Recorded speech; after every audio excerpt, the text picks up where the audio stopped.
qonaqlar, döri apaları.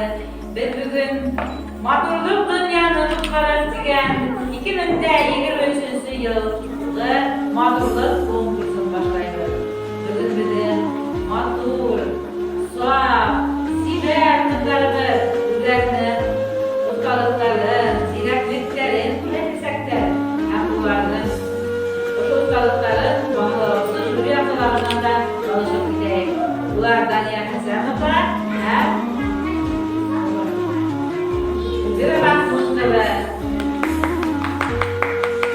Hepimiz bugün birinci konkursu bitti.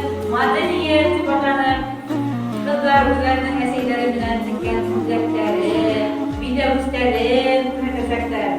Hem Hılıukay'da dürüst bahaları kaldırışlarıydı. Birinci konkurs madeniyet. Eyle kızlar, kızlar,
Ekranға қара, нендей ашық екенін әйтіңіздер. Жарай ма? Жарай ма? Кім біледі? Нендей бәрі жоқ? Вағай бәрі дүрек, вағай бәрі. Gel, bana bakın, gel. Dürük, aferin, kızdı beni. Evet. Otur. Balığın ne yapalım? Balığın kaçak sakladı, balığın. Balığın ne yapalım? Evet. Yapalım mı? Wow. Koş balığı, değil mi? Yapalım mı? Vur böyle şey. Vur böyle. Dürük. Dürüyüm la kaybettim değil mi biraz? Fazla. Buraya gel. Buraya gel.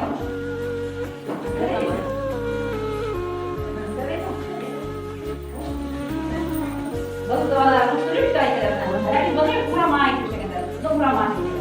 Ama hadi kesin ya. Kuşturuyor bekler. Kuramaya gidecek. Arkadaşlar. Buraya gel. Hadi ne ver şu balığa, hadi. Dürüyor, böyle bir yavaş. Üstüne. Üstüne. Üstüne.